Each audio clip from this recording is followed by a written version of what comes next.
the money. That's what I always say. You always follow the money. Yeah. This is Follow the Money with Mitch Moss and Pauly Howard on VSiN. Here we go, off and running on a Monday. Action-packed 3-hour program coming up after an awesome weekend in sports. On today's program, Nick Alberga is going to join us coming up in 30 minutes. He is right in the thick of things in Maple Leafs country. We'll talk about that series in the NHL playoffs. Legendary sports writer Bob Ryan on the Celtics and the Knicks. And professional sports bettor Paul Bovey a little bit later on in the program. We'll get into a plethora of props coming up in about 90 minutes. Of course, today, heavy Major League Baseball, the NHL playoffs, and the NBA playoffs. And now after last night's results, Pauly, where the Warriors went to Houston and they won Game 7, and the two things here, right? Rockets were absolutely atrocious pretty much the entire game offensively, and Buddy Hield had the game of his life. The Warriors did play good defense. They absolutely have to get credit for that. But now they move on to take on a really young and to me, likable T-Wolves team, but they're also cocky, and they're not afraid to, they're not going to back down to anybody. The numbers here on the series and Game 1, they continue to climb. Here, circa, most other books, now Wolves up to 7 for Game 1. Bad spot for the Warriors because they have to go back and play now tomorrow night on the road. And the series price I saw opened up, the lowest number I saw was about $1.42 on Golden State, or on Minnesota, I should say. The Wolves are now like $1.80. Buddy Hield 70-1 last night to lead in points. Incredible performance. All-timer. What was he to score 30 points? That's another good call. Who knows? That's nuts. And the Van Vliet props got their last 3 games, too. So aggressive Freddie. But Houston needs to add a score in the offseason. That'll be interesting. You're talking about horrible spots, though. You're right. And what happened when Memphis had to go to OKC in Game 1, and they won by 50. Mm-hmm. I'm not saying that's going to happen tonight, but you're off a grueling, physical, long 7-game series, and you got to come right back, and the other team's rested. So that's juiced in. That's the tax. And it's rare you see Golden State catching this many points. Certainly, it's also rare, I guess, to see Joker catching this many points as well. Something to monitor and keep an eye on, though, could be technicals and how these teams don't like each other. Ant likes to talk. Green's a lunatic, whether he's getting flagrants or technicals, and plus his history with Gobert. Maybe Gobert can bait him and get him into something here, and Draymond loses his mind, which has happened before. Right. Now, I called this in the middle of the Houston-Golden State series, that if, in fact, the Warriors were to hang on and win, and this is when the T-Wolves, I think, had the Lakers down 2-1, I said if we get Wolves and Warriors second round, we're going to either get a suspension or at least one player will get kicked out of the game. I wish we could bet on that, because I think that's going to happen. Hell, it happened against the Rockets, right? Because there was a suspension, there was an ejection, and multiple flagrant fouls as well, and several technicals on top of that. So I think that's probably going to be the way it's going to go. And also, there's this. It's the first time that the Warriors have been an underdog in a playoff series in more than 10 years. The last time, round 1, 2014, when they lost to the Clippers in 7 games. And that was when the Sterling tapes came out. Okay. That was right in the middle of that series. Yeah. Excellent. Mm-hmm. Excellent. Yep. I like Curry to have the most threes in the series. That's widely available with all the props that they offer. And we'll see what Ant-Man is able to do as well. But, it's also Minnesota misery, too. Just when you think everything's going well and you have home court and it's going your way, look what happened last year against Dallas. So maybe it's too high with the $1.70. I asked a odds maker what he makes the conference finals. OKC would be $5 over Golden State and $3.50 over Minnesota. All right, well, then that tells me let's just bet OKC futures to win the West right now. That's the play. I don't think they're not going to struggle to me against Denver. That's a 5-game series, I think. Okay, I hope you're right. They shouldn't. Based on, and we saw this absolutely factor in last night, right? And you might scoff at this, but I would go to war with anybody that the difference in last night's game was the youth on Houston's side and the experience with Golden State. Mm-hmm. Why else did Houston play that crappy of a game? Now, again, the Warriors were really good defensively, but Houston had 2 guys play well last night in the game. Maybe 3. That was pretty much it. And Jalen Green talked about it. He knew it after the game. He told the media, I played I can't even say the word on the air. I played like crap. And I got to clean that up. And he was terrible. He said outside of the one game, he was awful. And he was. Yeah. So it was embarrassing offensively, but the comeback is, if you don't get that performance from Buddy, then what happens? Then we're talking about 1990 NBA here, what that score could be. Oh, the game would have been in the 60s maybe. Is there any concern from your end that Golden State won the season series 3-1 and they played all 4 games before Jimmy Butler was on the Dubs? No, there was so much going on with Minnesota. Remember, it took a long time to mesh. Yeah, they were not and great. The chemistry, and they had guys out. Yeah, so it's also how many guys can Kurt trust at this moment? Who can he look to on the bench and say, go in and do something?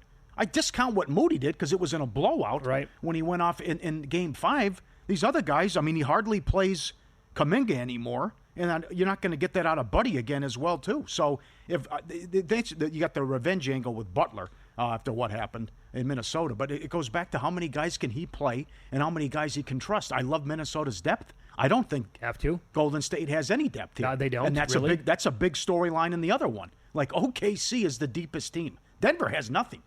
Oh, absolutely so not. That's another key edge here, too, with the bench. And Kerr might just have to say, I got to ride with 6 guys here. That's it. And maybe mix in a little Looney. But do you think also what I said about last night's Game 7 has anything to do with this series? Or do you say Minnesota got to the Western Conference Finals last year, so the experience will not, or the lack of experience will not kill them here? No, I think they're fine. No, I just think it's more of a history of the organization and the state, which people might discount. But being from there, I've seen it for over 40 years. Yeah. But it's also Minnesota should win this series.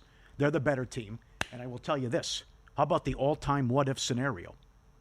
What if it was Golden State who won that game in overtime on the final day of the regular season and not the Clippers? Can you imagine how it would have flipped everything? Who knows what it would have looked like then? Because then Denver would have played Minnesota, the Lakers would have played the Warriors, and the Clippers likely would have played the Rockets. And the Clippers would have been the 7th seed, and they would have been in the play-in. One game, final day of the season, that went to overtime. That changed all that, huh? Who knows what would have happened, but certainly would have flipped everything if you had a different outcome. Yeah, no question about that. Are you concerned about OKC's lack of big game experience as opposed to Denver? And also it could be, whether it's Westbrook or somebody else, we're going to leave you wide open, you're going to have to beat us, and that's what P.J. Washington did last year. No, but I am maybe a little bit concerned about the rust here in Game 1 tonight because their starters have played like 4 games going back more than a month combined. So It really hasn't meant much to them down the stretch other than the playoff games against Memphis. So that might be a little bit of a concern. By the way, Ant-Man against Golden State this year did average 26 points, 6 rebounds, and 5.5 assists, and he hit 4 threes, at least 4 threes in every single game. So there was that. Curry was awesome. He hit 30-plus in 3 of the 4 games, had 23 in the other. He went 22 of 48 from downtown. So will he take that many? Will he take 12 threes a game in the series? That's an awfully high number. Would you be interested in let me ask you this. More intrigued by Warriors, like plus a game and a half in the series, or by Denver plus 2.5 games against the Thunder? Or would you just pass on both and just say you like both favorites here? Yeah, I guess if I had to pick one, I would take Golden State plus the 1.5. We have to be setting some kind of a record here. 9-point spread, 10.5-point spread, 9-point spread, 7-point spread. I know. We're in the second round here. Yeah. This isn't supposed to happen. Oh, and look at the series prices. Before the upset, you had Cleveland as high as $6. You have the Celtics $8. You have OKC $7-8, and you have the Timberwolves who are almost 170, 180 in that range. Yeah. Oh, by the way, but I got to say this: their opponents are pretty damn good, right? I mean, at least we know Denver's lack of depth is going to be a major issue here against OKC. However, they have the best player in the world. Mm-hmm. So they have that going for them. The Knicks offensively have been awesome the entire year. Just a terrible matchup against Boston. Right. And in the other one, it's the Golden State Warriors and Steph Curry. Yep. But so I think the matchups overall are pretty decent. Like I think maybe the Cavaliers come back and win this thing in like 5 or 6 games. I doubt 5, but maybe they win it in 6. I don't think it's going to be an easy series for them whatsoever. We said that going into it. I don't want to overreact, but certainly one team hit 53% from 3, and the other team hit 23%. So Indiana won't do that again, and Mitchell won't do that again, although Cleveland's got to get healthy. I can't believe Garland's missed 3 straight playoff games with a toe injury. In any event, though, I think you can point to this, and the same thing with the second round of the NHL playoffs, that there's a lot of good teams getting disrespected with what they opened at with the series prices. And I think you're right, Indiana is a good team. They had a top 10 defense since January, and they had the 4th best record. And Cleveland was too high. And I'm with you. I don't care if they win or 5 or 6. The price was too high. And we already have a series there, and that's too much respect. And you're right, even with Denver. The thing is, you have a team that was 21st in defense against the number 1 defense and maybe the best we've ever seen, and the number 1 point differential we've ever seen. Right, and by the way, they have multiple guys that can match up or try to let go against Joker, too. That's true. They got That's Chet, what you who have. is, Yep. without Yep. question, elite defensively, and Hartenstein's also very good. But Joker also torched him in one game. He had an all-time performance. Oh, yeah, he had two They dropped 140 on him on the road. Yeah. He did have 2 triple-doubles against him this year, but that's who he is and what he does. Yes. I also think this could be the Jason Tatum points prop for tonight is 27.5 against the Knicks, who he absolutely obliterated this year. Yes, he did. He's coming off of 3 30-plus point games against the Magic and that defense and that pace. And he could be out like on the revenge tour because, again, yeah, they won the title last year. However, he did not win the Eastern Conference Finals MVP. He did not win the NBA Finals MVP. He played like he wanted it because he was out of his mind for half those games with the hero ball. But I think that he's been so good lately. I had to play over 27.5 tonight. I'm with him. I like that as well, and also most threes in the series too. They average 130 points per 100 possessions in the 4 matchups against New York. Yeah, most they allowed. What do you think of that total? It's hard though because you look at it, playoff basketball, but Boston's 29th in pace and the Knicks are 26th. Can the Knicks slow them down at all from 3? Orlando did a good job, but you're talking about a team that averaged 48 threes a game. Mm-hmm. So if they're going in, yeah, I'll say give me the over. But it's also what it figures to be a slow pace, and maybe it doesn't get there. But that's a weird series from the total standpoint, I think. This will be, I think they're going to take that many threes in this series. Orlando does a great job of slowing down how many threes they take. I don't think the Knicks will, right. but then it comes agree. down to... I see that, yes. Yeah, I'll tell you why the Capitals and Golden Knights must have hated the Game 7 result from last night. Next.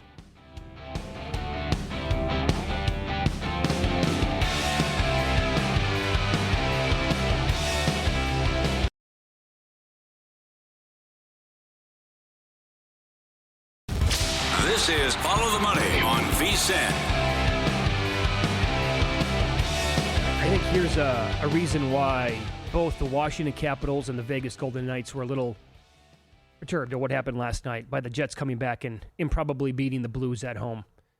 Regular season points, Jets, of course, the President's Trophy winner with 116. Capitals 111, VGK 110. VGK would have had home ice throughout the rest of the playoffs until they met Washington, if they get there.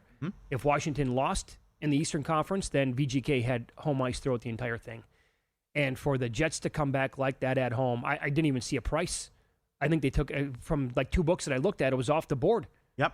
I never even entertained a thought at locking in a profit and to think the Jets would come back and win anyways, because I had Blues to win the series and the Blues in Game 7. I'm like, why? There's no way Winnipeg's going to come back. And like, with about 8 minutes left, I saw minus 6,000 on St. Louis to win the game. And then they scored to make it 3-2, no big deal. Then you thought they tied it with a minute left. Yeah. How did that puck not go in? And maybe it did go in, but you just couldn't see because Bennington's got it covered up, and then you can't see where the puck is in the goal line. And then with 2 seconds left, they tie it. And if you had, we just talked to someone who had both Game 7s under.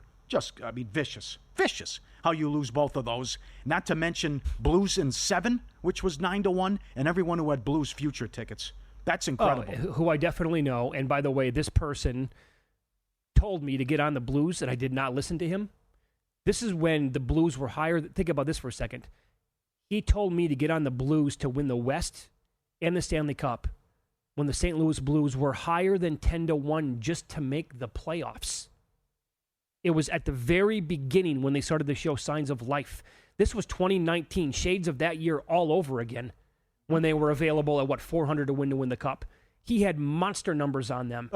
Now, he did walk away by hedging a little bit on the Jets before the series started because he had so much wiggle room to play with here. But that's an all-time kick to the breadbasket loss. They were dangerous. 15 in a row at home, too, and what they just did. They would have had a great chance against the Stars. Absolutely, yes. A week ago, everyone was telling me how bad this team is. Now Dallas is $1.60? I think I got to go contrarian here. It sounds dumb to say that because it's the President's Trophy winning team that we're talking about with home ice. Right. And yet, I haven't heard one person make the case for the Jets yet. And it's the reason why is because you were the all-state guy, or what were you? All what? I don't want to screw this up. All-region high school hockey goalie? Yeah. What was it? All-area, all-conference. All-area, okay. Yeah. Can I ask you this? I had to text you when they showed the graphic last night. How the hell does the guy who's the runaway winner of the Vezina this year, and people were making the case for him to win the Hart, Yeah. How does he allow 13 goals, high glove side to one team? How is that a weakness? There's a great article up on NHL.com about how Aiden Hill and some of these goalies, if you can believe it, are weak glove side and high glove side. That was my strong point. I would cheat. I was begging people to shoot glove side because I had the quickest glove in the state. I was unbelievable on the glove side. But a lot of these guys, no surprise that low stick side gives them a ton of problems. But because going back, I can think of a couple guys, Hill, Matt Murray, and Crawford, who actually won a cup with Chicago, but they were weak glove side. And what they did to Hellebuck and what happened to Hill in a couple games, I am surprised. But the thing is, you have to relish this and now love the fact that, futures aside, we get to bet against Hellebuck again, who it's just a disaster. So I understand where you're coming from with, as Jeff Davis said, who works here at Circa, Winnipeg, if they win, will still be penalized. They're penalized too much, though. Oh, yeah. This is the best team in the league with home ice. They're playing with house money. They're going home. It's 3-1 with less than 2 minutes. They win the game and they have home ice. And I know you got Robertson and Heiskanen coming back. Mm-hmm. But Dallas loses game 1 6-1.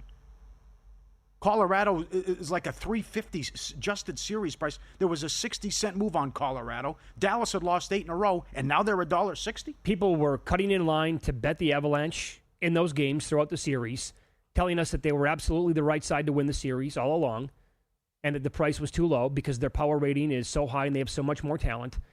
And now we're going to come back and buy into what the Stars just did? To your point?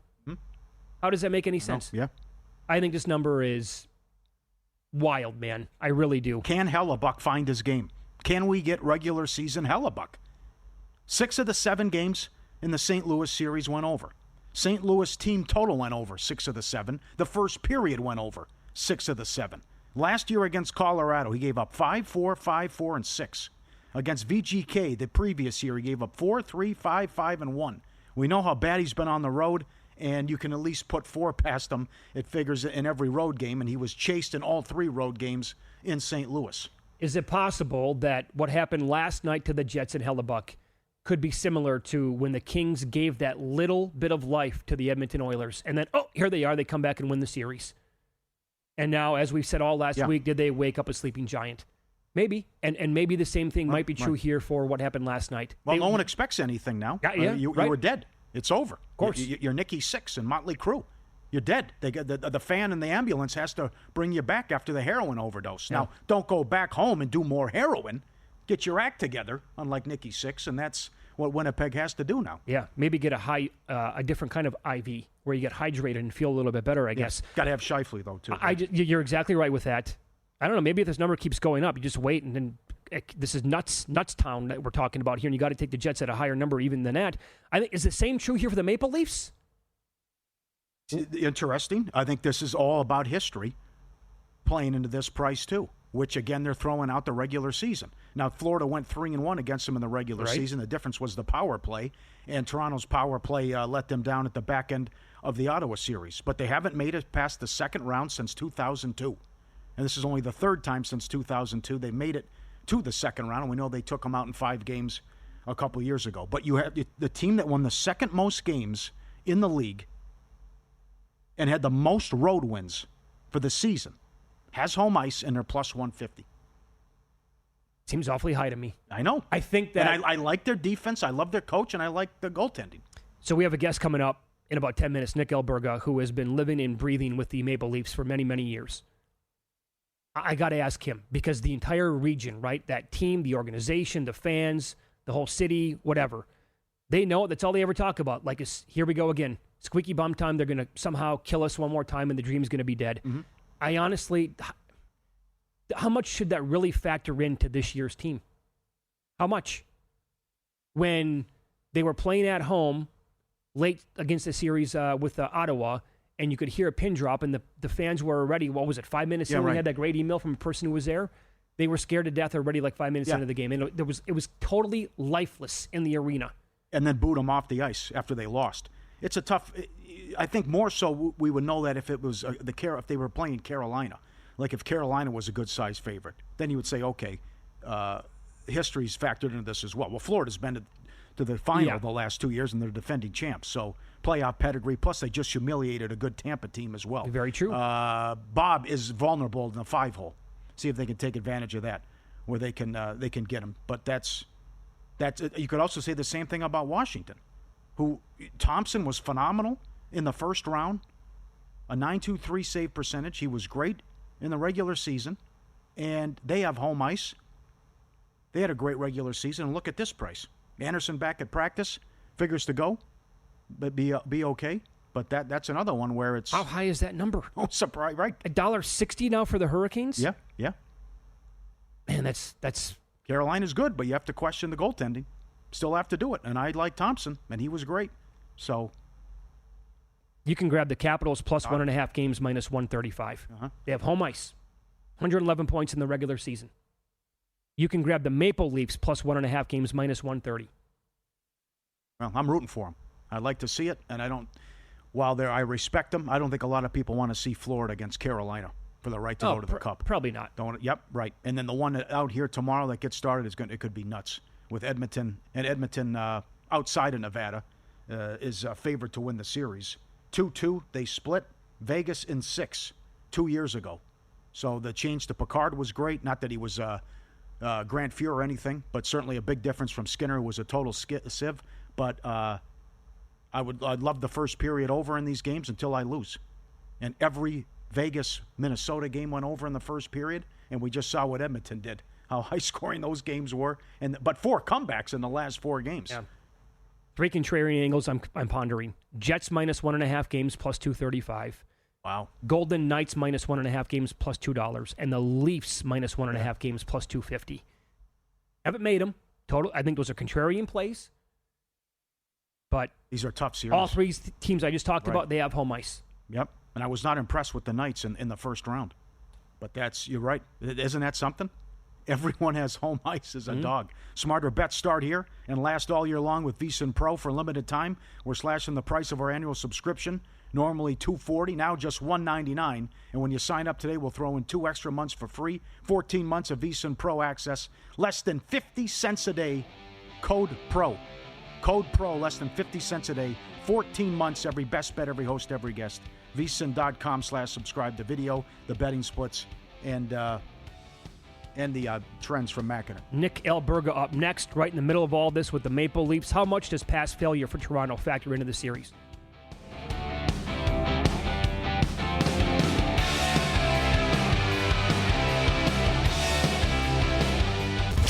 This is Follow the Money on VSiN. Welcome in. We're live downtown Las Vegas, Circa Resort Casino.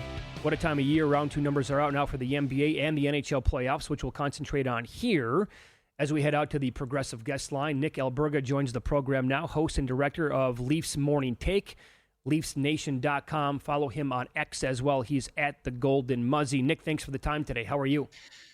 Guys, my pleasure. I'm jacked up. Round 2 of the Stanley Cup playoffs tonight. What's up with you guys? Yeah, can't wait as well. It's as good as it gets, obviously. We saw it last night again with the ending to that game, the Game 7 on Saturday night. It's just so good. It's special every single year. Let's begin with this. So the Leafs won their division, 108 points in the regular season, most road wins in the Eastern Conference. They have home ice here against Florida. I get it. They made it to the Cup the last 2 years. They're defending champs. But they're also laying $1.70, the Panthers are in this series. So you are right in the middle of all this. You've been covering this team forever. How much do you think recent failure in the playoffs has to do with this? Honestly, not much. I just think you look at the Florida Panthers, and I think they put themselves in cruise control post-trade deadline when they picked up Brad Marchand. Matthew Tkachuk was out post-Four Nations. They're just a really, really good team, and it just shows you, I think part of the reason that price is the way it is because I think a lot of people have jumped in the Florida Panthers, and it happens a lot in pro sports where you just bet on a team so often, there's no more value. And weirdly enough, the Leafs, who are always the favorite, it seems like in every game, every series, are the underdog. And I think they should relish that role. But make no mistake about it, the Leafs are the dog in this series. Would I price it this way? Probably not. I think it's closer than maybe the market suspects right now. But the Panthers definitively the better team. They steamrolled the Tampa Bay Lightning, who a lot of people picked to win the Stanley Cup. They got depth. They got depth up the middle. They got goaltending. The blue line's really, really good. So, yeah, it's going to be a tough series, but never say never, right? Do people turn on them and just say, well, great job. You won in Ottawa. Finally, we get back to the second round here. Do the fans and media turn on them if they lose game one? Likely, yeah. Okay. 7 hours from now, we'll be discussing that very same thing, because I think there's going to be a humbling situation at some point in time, a humbling moment, if you will, where I think people clue in that they're playing the defending Stanley Cup champions. I don't know if it's tonight. I don't know if it's in game 2, but I will tell you they better be prepared for this game, because the Florida Panthers are so well coached. They're really, really strong on the road. If you recall, in round 1, they win the first 2 games at Amalie Arena. It's like home ice does not matter. Positioning in the standings, as we've seen this year, does not matter to this team. But certainly, I think the hope will start to fade. I think of the 4 respective series, game 1 matters the most to the Toronto Maple Leafs. I think they have a bit of a point to prove that they can stick with the Florida Panthers tonight, guys. Yeah, game 1 obviously huge. What about the first goal tonight, too? I would think that is absolutely massive. We were talking about this in the break, like last night. It's so deflating when a team allows a goal 1 minute into the game. I mean, if that happens, forget about it for the Leafs, right? But I think if they score first tonight, that place is on fire and the players are feeling really, really good about themselves, that could be huge.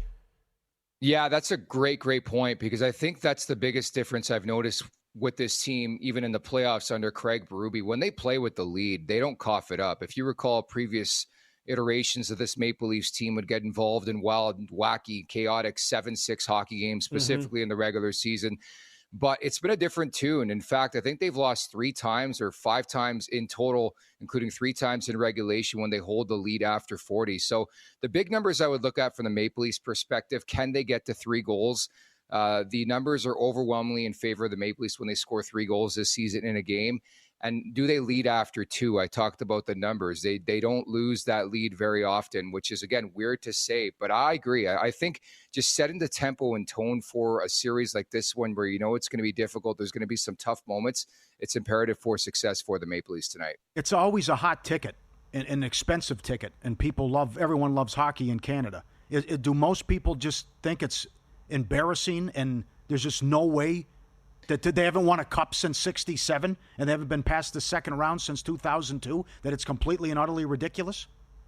Yeah, it makes no sense. And honestly, I'm so lucky and fortunate with the job and gig I have to have a press pass, because I just can't, nobody can afford it. That's the insanity of this whole thing. And that's why I think, honestly, you'll see a lot of Leafs Nation travel to Fort Lauderdale and Sunrise, obviously, for game 3, 4, and maybe 6 of this series. But yeah, it really is astounding. And honestly, I think it takes away, because the wrong type of people, not the super fans, are going to the games. And I've been blunt in saying, even though they're my favorite team, they're the team I cover, the home crowd isn't great. So I don't think it's going to be much of a story in this series, quite frankly. All right. Which players do you want to go to war with tonight? We were talking about this as well with you during the break. This is all narrative here, but it's kind of fun to think about. Marner for the Leafs, right? It's his birthday. Just had a baby as well. So what are we doing here? Do we trust this whole birthday angle? I'm always careful, guys, and I'll preface by saying I backed Willie Nylander last week in Game 6, his 29th birthday, and he got 2 goals and 1 assist. Having said that, I did play it. I played Marner over 1.5 tonight. I played the anytime goal for Marner. You just talked about it. I think if there's an angle to look at here in Game 1, it's probably that. Traditionally, he does come out with some pretty decent Game 1s. Like, that's usually a spot I bet on Mitch Marner. I believe he scored in Game 1 of the first round series as well against the Ottawa Senators. Certainly something to look at. But I would just add that the Florida Panthers, and you guys will see tonight more likely than not, they just swelter these guys. They have no time and space, and I'm talking about the big boys on the Maple Leafs, and they just keep them to the outside. In the past, it's been very, very perimeter, so that's a big key for the Maple Leafs. Can they get to the center of the ice? Can they get to the dirty areas? Much similar to how the Florida Panthers score goals. I think the Maple Leafs are going to try to do the same thing. But yeah, it's probably the angle I will be playing tonight is Mitch Marner, probably running on fumes right now, which is probably a good thing. No time to think about this series. Where are you at with special teams, which was a big reason why Florida had success in the Tampa series and also in the regular season against Toronto? Massive. Discipline was a story in the first round for both sides. I think from the Maple Leafs perspective, this is something that's haunted them, the guys in the Stanley Cup playoffs. But it's been a different tune this year. 6 for 18 in round 1 against the Ottawa Senators. I think it's no secret the Florida Panthers are some of the biggest pests in the league. They're going to try to get under their skin, especially now with Brad Marchand on that roster. So I think the Maple Leafs have to take advantage when they get power plays. And you could say that for every series of Florida. Same type of conversation. There's a bunch of guys in the Maple Leafs that always end up in the box. So there's key ingredients to winning a series. I think discipline will be a big thing, especially when you look at these two squads, guys. They love to be physical, Florida and Toronto. Let's follow the money here on VSiN, the Sports Betting Network. Nick Alberga, our guest at the Golden Muzzy on X, host and director of Leafs Morning Take, LeafsNation.com. So overall, again, the series price with the Panthers about $1.70 here, Maple Leafs plus 150 in that neighborhood. Is there a way that you want to approach it? Would you consider the Maple Leafs plus a game and a half at around minus 130? Or you made a great case here, and you stated it quite well about how good this Florida Panthers team is. Yeah, and honestly, I think it's a really good role for the Leafs. I can't go as far as to say they're going to win this series. A lot needs to go right. I just wonder about getting through to these guys. And then you have Sergei Bobrovsky, but never say never. I mean, we've seen so many things happen in the Stanley Cup playoffs. Look at those two crazy Game 7s. The Maple Leafs are going to have to play really, really well, but they've been working towards this pinnacle all season long. So, yeah, I actually think just picking the Leafs outright to win the series is really, really good value. Last I checked, around plus 150. I mean, the number is going to change as we get closer maybe to puck drop, but maybe it's even an angle if the Leafs go down 1-0 in this series, that they mount a comeback. I think there's different spots you can pick, but I would definitely not price the Leafs as the way they're priced right now. I think there's actually really good value in them. There's also really good value in the Washington Capitals, as you guys see, right? Yeah. Yes. I wanted to ask you about that. I mean, here we are in the second round, right? All these home teams are dogs. I know it's really weird. The Vegas series gets me, and I should preface, I'm the only idiot who took Edmonton to win the Stanley Cup, and I was sweating it the first couple games. Then McDavid and Draisaitl did their thing. I still don't trust their crease, but I think you look at Washington, they're still getting no love. The way they disposed of a red-hot Montreal Canadiens team in 5 games in round 1. Carolina's a good team, but I think the biggest key in this series will be the crease. And I hate to say it, but Freddie Anderson, that guy's allergic to playoff hockey. You just never know what you're going to get from Kochetkov. And Logan Thompson, you guys want a deep play for Conn Smythe winner? How about Thompson? I mean, he's a guy who I think was sniffing around in the Vezina conversation for the majority of the season. Yeah. Round 1, 2.23, 9.23. So I think it's really, really good value in the Washington Capitals in that series against Carolina here. I love that angle. We have 45 seconds left here. And I said this in the previous segment.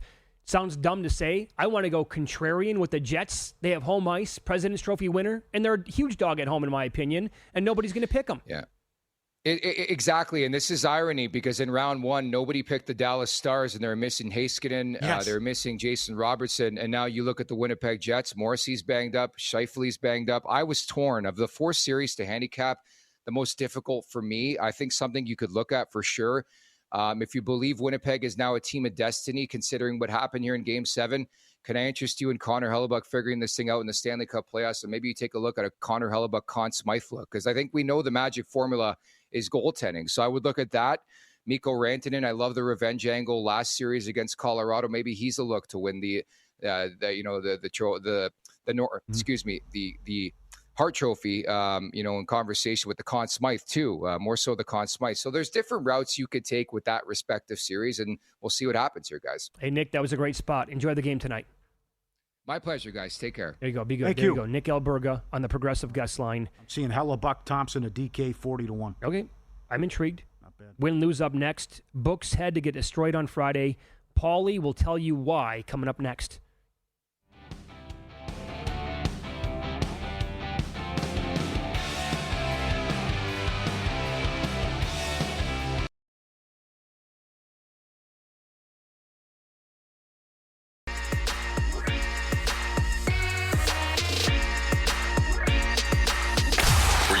Last night? Wow, winning. Or was it a rough one? Well, they can't all be winners, can they? Loser! You're a loser! Pauly Howard recaps the night in sports betting in Win Some, Lose Some. Stars in 7 plus 550. Nick's right. This team got buried in Game 1. They were on an 8-game losing streak. 2 best players, arguably, 2 of their better players out. And they come back and beat Colorado.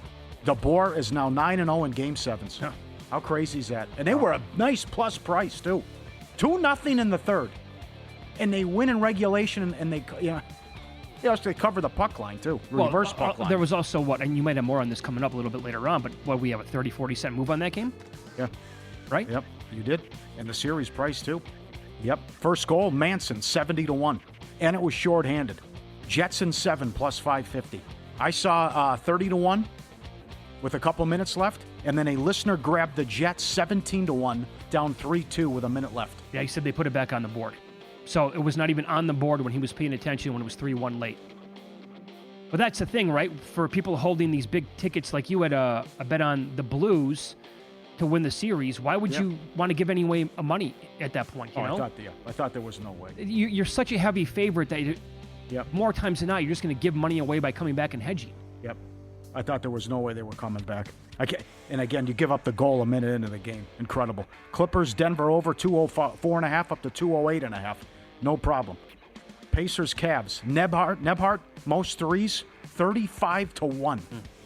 Well, they were 53% in the game. And Turner, most rebounds, 12-1. Pacers money line, 3-1.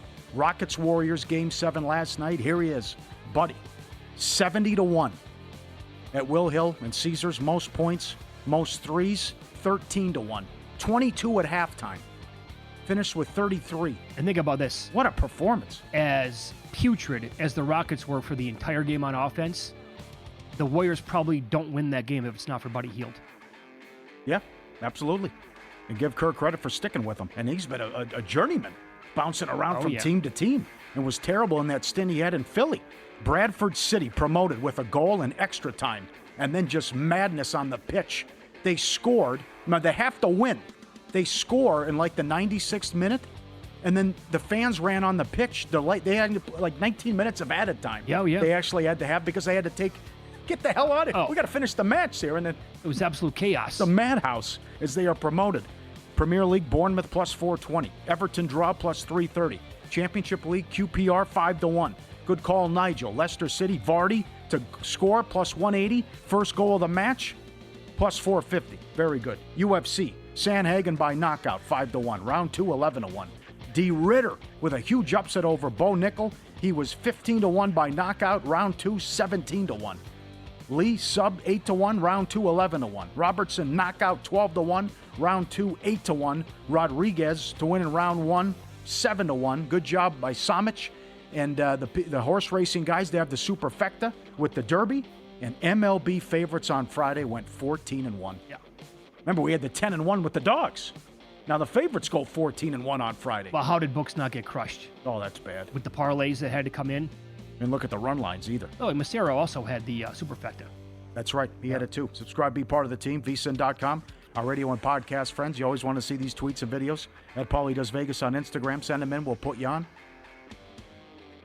So the horn is going off in the parking lot, and it's loud. And it's going off for minutes. And like, what's going on here? And it's the bulldog who's laying on the horn. It's time to go. He's had enough, right? Look, the owner's taking a video of it about what is going on. What's that noise? And her dog said, "Can you move it? I got places to be." And look at him. He's laying on the horn, saying, "Time to go. I want to get out of here." He says he's stuck in the car, and he's just laying on the horn for a couple minutes, and she comes down finally. What is? He's the perfect balance. Yep. And he will not get off the horn. No, and the look on the face, too. And, right, I thought of this, too. We've played this before, but after watching this video, I thought of this, where they're at the park, where the car is parked at the park, and the bulldog's getting romantic with the steering wheel. And the guy comes up, he goes, "What are you doing?" And look at his face, just hangs his head in shame. I'm like, okay, you caught me, right? He's getting romantic with the steering wheel, but the horn keeps going off. So it's... and the look on everyone's face, the owner's like, "What are you doing?" Yeah, sorry about that. I thought it was a good time. I thought I was alone. Lose some. I got to put that up later. Nobody would have known if he didn't hit the horn. Horse bettors on Derby Day. So was hanging out with Macero and Bovey for the Derby, and a bunch of people said this, and it was great. Yep. Family, friends, they never ask me, they never say happy birthday or wish me Merry Christmas, but you can set your clock to it that they will ask me what my Derby pick is once a year. They'll never say happy birthday or happy holidays, but they will always ask me, really? Who do you like in the Derby? Huh. And they all said it's annoying. Absolutely. That was like 6 people said that. on Saturday. Avalanche and Clippers, 60-cent move on the series prices. Huh? Both lose in 7. People couldn't get enough of that.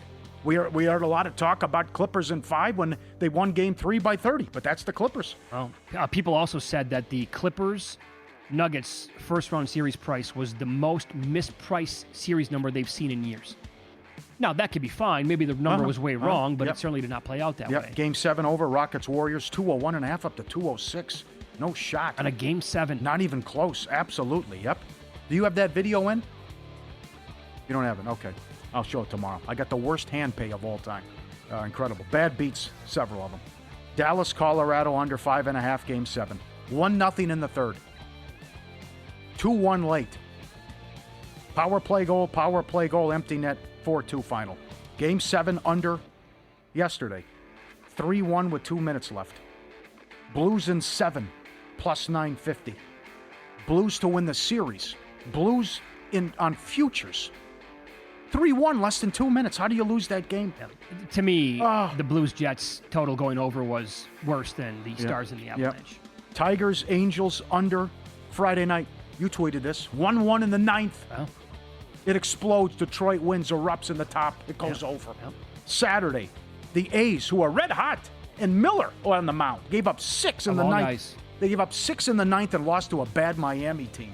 And the Blue Jays also blew it in the 9th as well. Do you have it?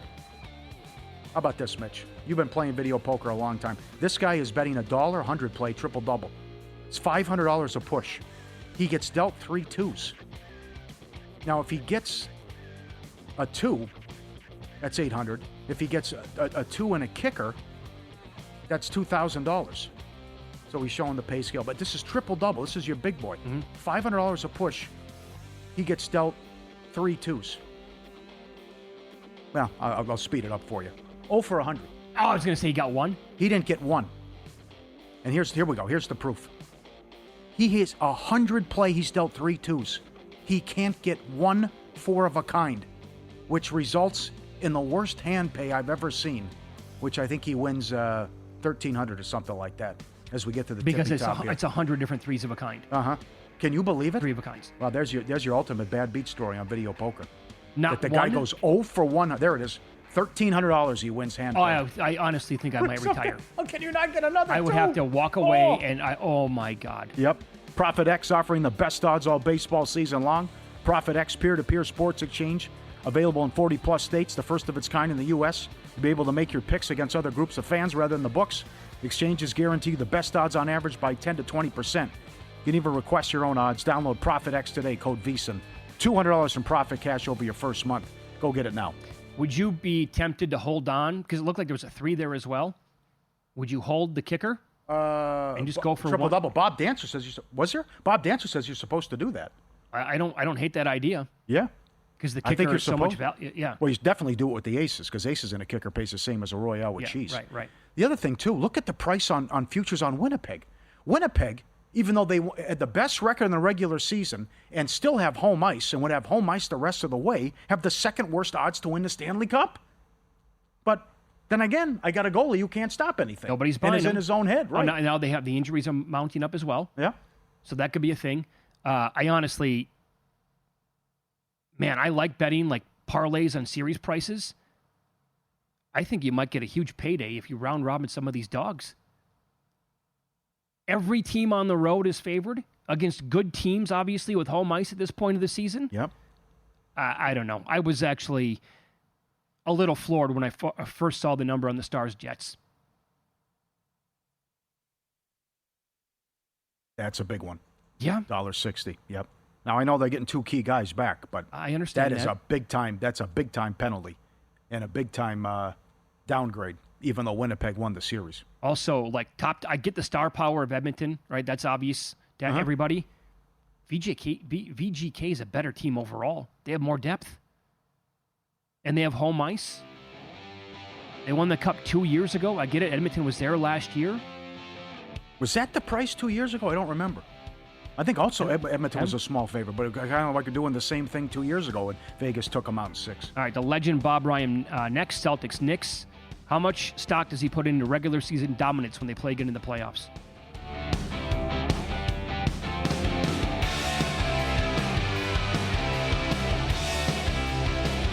For the ones who get it done, the most important part is the one you need now. And the best partner is the one who can deliver.